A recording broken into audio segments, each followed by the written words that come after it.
Décortica santé. di am mbégte di leen dalalaat ci seen émission Décortica santé fii ci ITV numéro bu bees tey nag dañuy waxtaanee thème bu am solo soxal sénégalais yépp muy urgence amaana ñu bëri dañ koy dégg waaye xamuñu lan lay tekki buñ xoolee ca biir a biir moo tax tey ñu ñëw fii ci service d'accueil et d'urgence bu Albert Royer fas yéene visiter service bi xool naka la organisé woo naka la ñuy liggéeyee mais surtout malade bu ñu ñëwee naka nañ leen di accueillir naka nañ leen di toppatoowee benn visite guidée lay doon ki ñuy àndal de mooy Major Barry mooy superviser lépp luy liggéey fii nii moom la ñuy àndal mu visiter ñu service bi buñ ci jógee dinañ dalal sunu gan di chef de service bi docteur Alioune Thiongane mooy doon sunu gan tey mu nar a doon waxtaan bu yaatoo yaatu bu ñuy amal si lépp loo xamante ne moo laal urgence.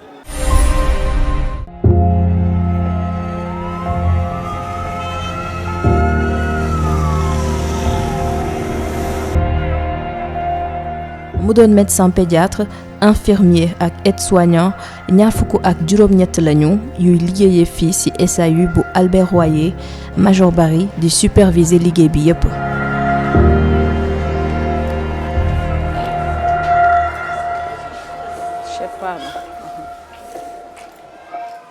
Khady, tu es seule. dama bëggoon nga distribuer am faatu distribuer ma malade yi yoo xam nga ni nga koy defee da ngay joxe kii yeeg yooyu façon cas bu nekk lañu fiy dalal bi ci gën a simple ba bi ci gën a graaw ñu leen di wax urgence bés bu yàlla sàkk nag Major Barry dina dugg ci salle yépp ngir xool ndax matériel bi yépp mat na ngir bu urgence amee ñu mën koo traiter ci nu mu gën a gaawee. tambouru coton baa ngi di tegee génneel leen antiseptique génneel leen tube pour prélèvement génneel leen sparadrap génneel leen daal gant génneel leen bandelette dextro li ñu soxla yépp pour service bi na dox ndax mën naa nekk de l'autre côté urgence daal di présenté wu ñu may wër ndax man maa yor caabi bi et pour loolu bañ a am bu ma xëyee la première chose à faire damay ñëw xool ba xam ndax chariot bi set na ba pare ñu nettoyer chariot ba mu set ma jël pañe yi sotti ko nettoyer ko ba mu set ñu jël defar suñu chariot d'abord ba mu baax ba mu wóor ma ne infirmière yi même bu ma fi nekkulee soxlawuñu dara ma ubbiwaat fii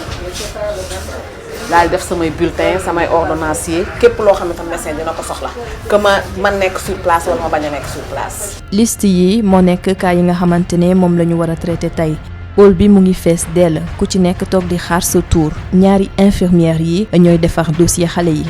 ça sont des fiches de liaison léegi bu ñu ko defaree ak seen fiche ñu ñëw infirmière bi nga xam ne moom moo yor tri bi dafay trier malade bi jëlal ko température jëlal ko poids. xool ko observer malade bi moo nekk li ñuy def nii bu fekkee ne moom au cours du triage gis na ne malade bi amul benn signe d'urgence daf koy def rek consultation ndax fii mooy SAU 2 moom bu dugalee jeton rouge bi daal ñu koy boole ak fiche bi dem SAU 1 rek xam nañ ne ñun urgence la y a des médecins qui sont là-bas et qui attendent ils ne consultent que les urgences parce que tamit aussi hôpital prise en charge des urgences mu ci gën a am solo. madame Ba ñaari doomam la andi tey urgence mu ngi xaar turam jot ba mu dugg ngir xam lan moo leen dal. de seen dënd bi moo doon metti ak ñuy saqat bébé bi ak magam waaw moom laa fi indi woon. duggaguma consultation waaye jël nañ poids ba pare waaw peese nañ ba pare maa ngi patiente di xaar pour médecin bi woo ma. service bi am na ñeenti box yoo xamante ne fa la ñuy defee consultation d'urgence. urgence yi ñëw yëpp ak ñi ñëw consultation yëpp ñun ñoo koy gérer d'accord des fois dinañ am ñoo xam ne ay consultation de routine la mais tamit dinañ am yoo xam ne ay vraie urgence lay doon des fois bu ñu ñëwee dinañ leen dalal mettre leen en condition def li ci war yëpp ba le plus important c'est de les maintenir en vie assurer une meilleure santé. docteur Ndiaye dafa fanaan moo assuré garde bi moo ngi soog a pare benn consultation. garde bi ça commence le matin à 8h bu fekkee jour férié la wala week-end d'accord mais bu dee jour ouvrable yi ça commence à partir de 14h léegi la garde va finir à 8h le lendemain mais bu 8h jotee da ngay dem continuer ce service au niveau des pavillons wala. bu fekkee SAU nga nekk nga continuer service bi ba heure wàcc jot à 14h nga soog a ñibbi. On a aussi un autre médecin qui est là. docteur Hilaire ça va na ngeen def Adja ça va naka bébé mi ngi féex. ci beneen box bi malade bi ñu fi consulter dafa am crise d'asthme yaayam bu muy ñëw dafa àndoon ak njàqare bu rëy. comme loolu la ñuy sant boo gisee lu nga xam ne lu la xaw a jaaxale nga daw ci médecin yi ñu xool la docteur yi ndax yàlla saafara la ko loolooy suñu tànk macha allah docteur bi seet na ko mais sama xel xawoon na dal waaw macha allah. C'est un garçon de 7 ans que nous avions ici pour crise d'asthme. benn xale la boo xam ni juróom-ñaari at la amoon moom moo ñëwoon rek ñu xool ndaxte la doon def ay crise lu jëm si wàllu asthme bañ ko xoolee nag après mu def yi li nga xam ne rek moom moo di ay contrôle ñetti fan ginnaaw loolu def nañ contrôle yi ñu gis ne que rek moom li nga xam ni moom moo di asthme bi moom moo ko sonaloon après nag def nañ li nga xam ne rek moo si war muy traitement bi de waaye tamit bindal nañ ko ngir mu wéyal traitement bi kon tey ji sooy xool rek mooy ñu def benn traitement continu maanaam di wéy di ko saytu ngir rek wér-gu-yaram mën a ñoŋ bu baax a baax. Un suivi continu. salle bi mu dendal itam malade yi dañuy dugg di génn docteur Djiba mi leen di consulter daanaka amagul cas d'urgence waaye xale bu jigéen bi mu nekk di consulter nii drépanocytose SS la am Fuuta la jóge ànd ak tantam moom it jàqare bu rëy a rëy la fi ñëwaalee. waaw moom Fuuta la jóge yaayam mu ngi ci biti Fuuta la jóge papam nag gaañu na wax dëgg yàlla magu papam ak ay rakku papam rek ñoo fi ne di ci jàpp man ci man lañu dal Kër Massar ndax man yaayam doomu nijaayam laa sama doomu bàjjen la moom tamit sama doomu nijaay la xam nga ñun ñëpp famille lañu. yaa ngi fi doog a ñëw tey nag man maa fi doog a ñëw tey ànd ak moom. ñu ne feebar dérapano bi la yore analyse la doon def docteur bi yebal ko fii mu ne fii la war a faju warul faju Fuuta fii la war a faju moo tax ñu ñëw fi tey ci hôpital Fann bi. maladie chronique nii day laaj accompagnant bi wala parents yi ñoo xam exactement feebar bi nu muy demee ak lan lay laaj ci faj. parfois c'est très important mu am approche boo xam ne nii di nga mën a rassurer xale bi bon heureusement moom c'est une grande fille déjà elle comprend donc bu nekk en confiance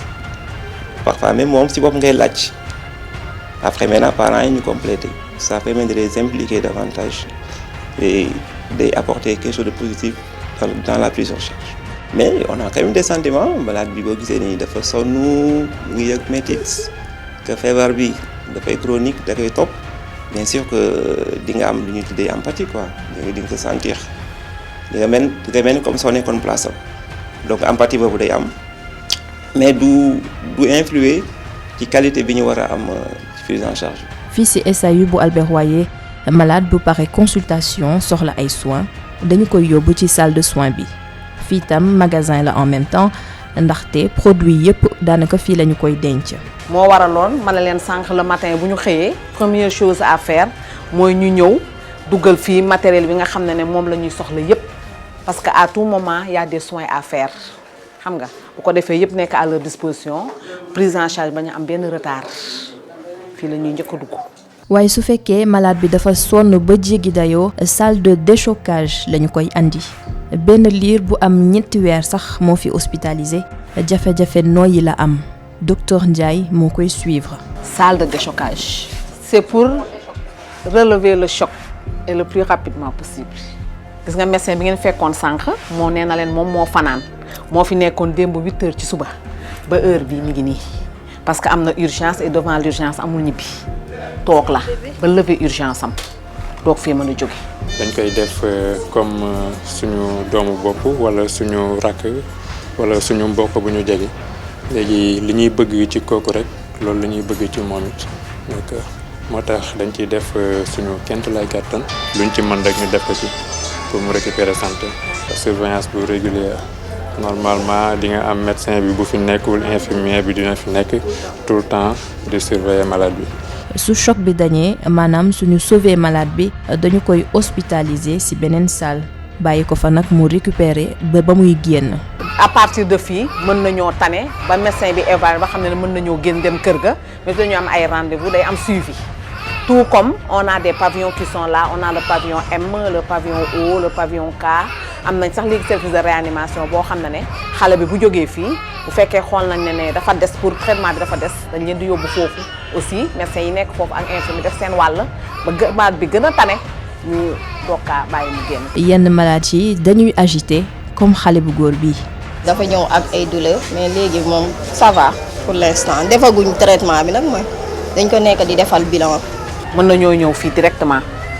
comme mën nañoo njëkkee salle de déchocage bu ñu stable salle de déchocage ñu ñëw mën na ñëw aussi dans un état boo xam ne dañ ko considéré comme un cas d'urgence bu ko defee ñu installé leen fii jël leen en charge rapidement commencer comme elle dit par le bilan parce que sans diagnostic on ne peut pas faire un bon traitement bu ñu defee bilan bi ba pare ñu yóbbu ko laboratoire ñu commencé nag médecin bi def traitement bi ñu commencé traité. am na tamit ñu fi traité ñoo xamante ne asthmatique lañu ak ñoo xamante ne dañu wone ay mandarga infection urinaire. benn machine la bi tax ñuy lire lu ñu naan bonnette urinaire c'est-à-dire xale bi dañ koy sawloo après ñu dugal bonnette ci saw yi après dugal ko ci machine bi léegi machine bi moom moo ni lire xooloonu valeur maanaam composante yu nekk ci biir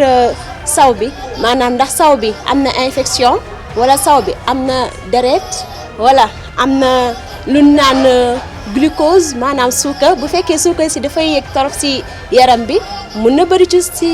tuur ndox yi ak lu naan des cocétoniques maanaam chez les diabétiques quand ils sont en acidocétose c'est ce qu'on recherche dans les urines et aussi le pH des urines c'est des bandettes multiparamétriques et c'est cette machine qui va nous permettre de faire la lecture et d'avoir à peu près la concentration dans les urines. comme ni ngeen ko gisee urgence du cas bu garaaw rekk moo fi ñëw waaye terewul ba tey ni loolu moo ko tax a jóg te ñi fi liggéeyee yépp di faj xale yi nee nañ bokk na ci li leen di gën a motiver malade bu fi ñëw ak njàkkare duñ ci teg waxtu mu ne cooc ba mën a delluwaat këram ay waajuram seen xel dal loolu moo nekk seen satisfaction bi nga xamante ne moo gën a am solo ci seen liggéey. ñun li ñu bëgg mooy malade bi bu ñëwee dans les 24 heures wala dans les 48 heures xale bi tane ba ñibbi këram loolu mooy objectif fu SAU.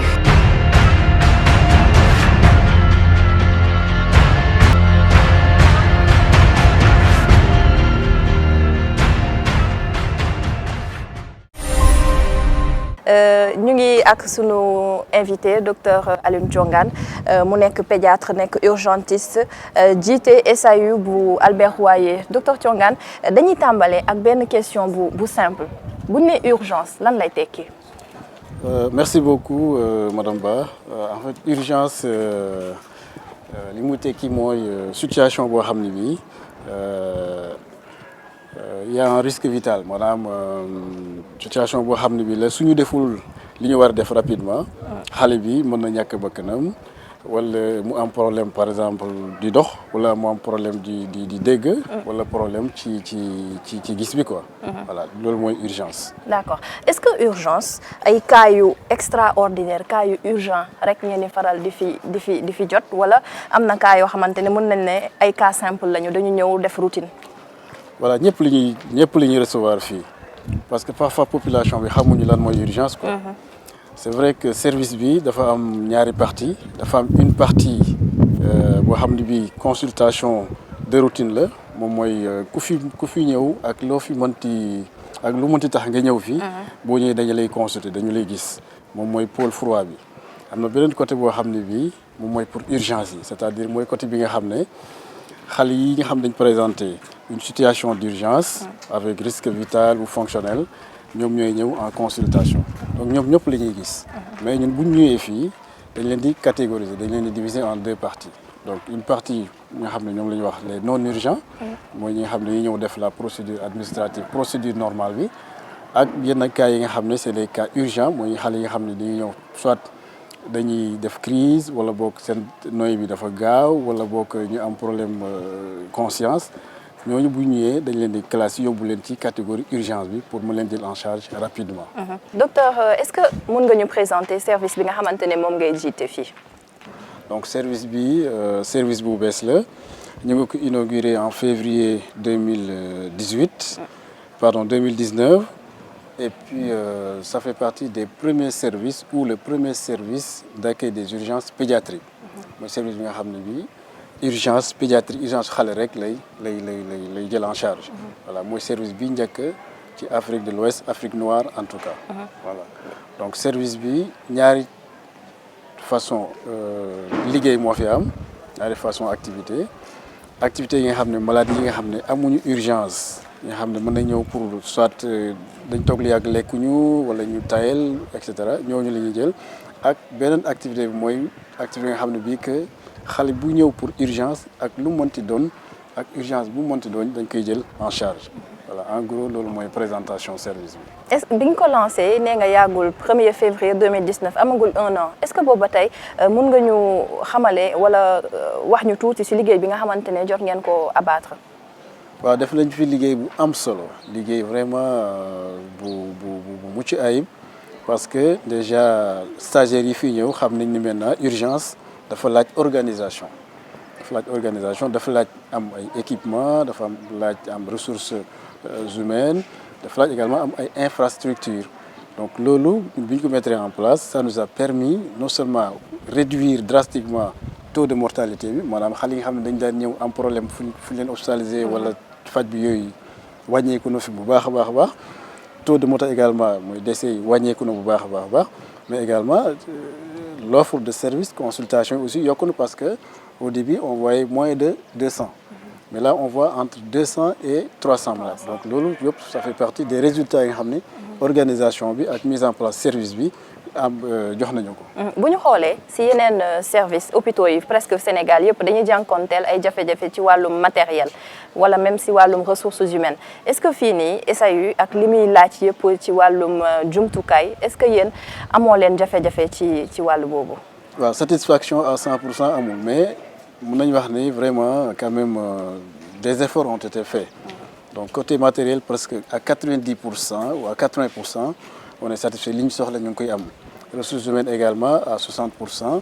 également li fi war a nekk mu ngi fi actuellement infirmier comme médecin à côté boobu moom ça va alhamdulilah mais quand même il faut toujours améliorer voilà. bu ñu xoolee par bés ñaata cas ngeen di faral di jot. alors nombre de cas bi ñuy gis fii nii day varier mais lu ci ëpp mu ngi varier entre 200 ak 300 cas moom mooy nombre de cas yi ñuy gis par jour fii nii yenn saa yi sax mën nañ dem ba lu ko ëpp mais le plus souvent c'est entre 200 et 300 cas voilà quelle que soit la catégorie urgence ou non urgence quoi si on regroupe tout c'est entre 200 et 300 par jour. te ay pathologies yu bokkul lay doon. waaw c'est des pathologies différentes ay feebar yu bokkul la am na yoo xam ne yi ci ëpp mooy yi nga xam ne par exemple problème respiratoire la maanaam ñu am problème di noyyi wala ñu def ay crise d'asthme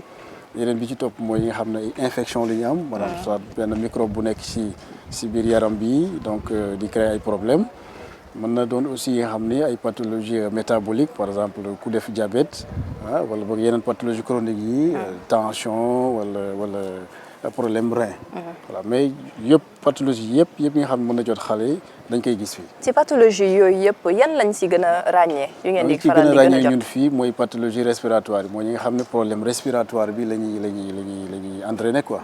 mooy li ci mel ni crise d'asthme wala mu am pneumonie wala mu am bronchiolite li ci topp mooy pathologie infection yi. infection bi mën na nekk infection ci gorge bi mën na nekk infection ci nopp bi mën na nekk infection aussi ci biir bi. voilà ñaar yooyu daal mooy yi nga xam ne moom la ñuy ëpp jot fii ci service bi. voilà est-ce que yooyu ay pathologie yoo xamante la neex nañoo faj. waaw yu ci ëpp heureusement pathologie yu neex a faj la yu yomb faj la donc posé wul problème waaw yi nga xam ne vraiment dañuy créer problème yi difficile yi yooyu heureusement bariwul quoi. voilà. fii yan spécialité ñoo fi nekk à part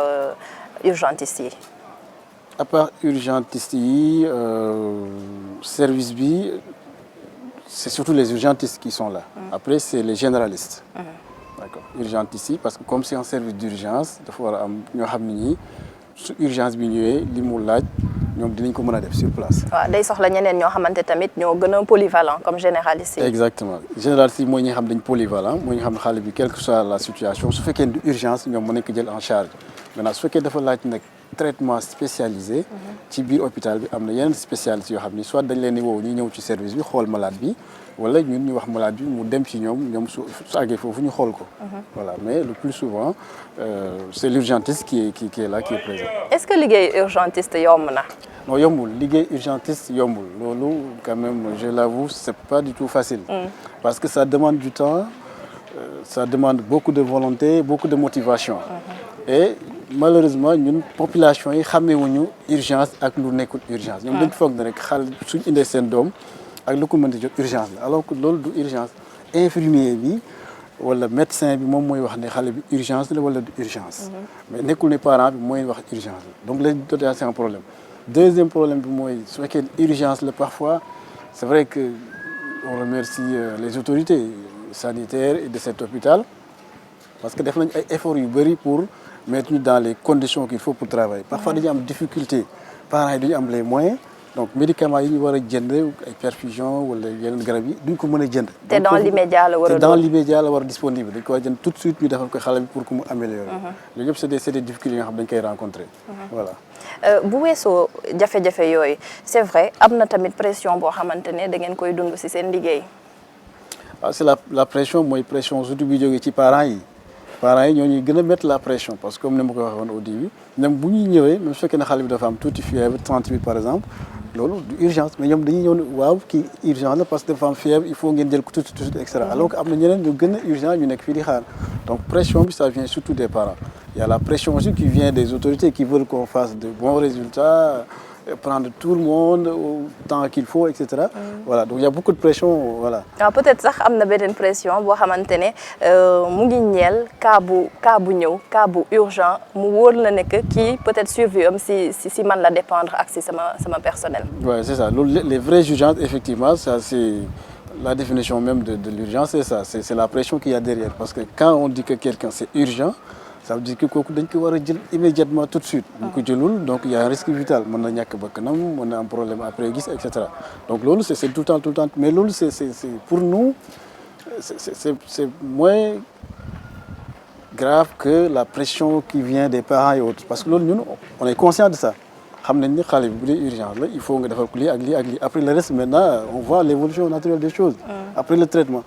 Et la pression qui nous fatigue c'est vraiment celle qui vient des parents ou voilà des autres. En tout cas ñu ngi lay jaajëfal bu baax docteur Alioune Thiongane yow mi nekk chef service SAU bu Albert Royer ñu ngi lay jaajëfal di jaajëfal sa personnel bi nga xamante ne tey ñoo ñu accueillir dalal ñu fii ci service d'accueil et d'urgence bu Albert Royer. waaw maa ngi lay remercier bu baax man aussi di kontaan ci ñëw bi ngeen ñëw fii parce que ça participe également à la communication et à la sensibilisation. Merci beaucoup. ñu ngi leen di jaajëfal yéen ñi nga xamante ne yéen a àndoon ak ñun ci ITV ci seen émission Décortica Santé comme ni ngeen ko gisee tey urgence lañ doon waxtaanee soxal sénégalais yépp di leen jox dig daje fileeg fukki fan ak juróom ngir beneen numéro Décortica Santé ba tey fii ci ITV.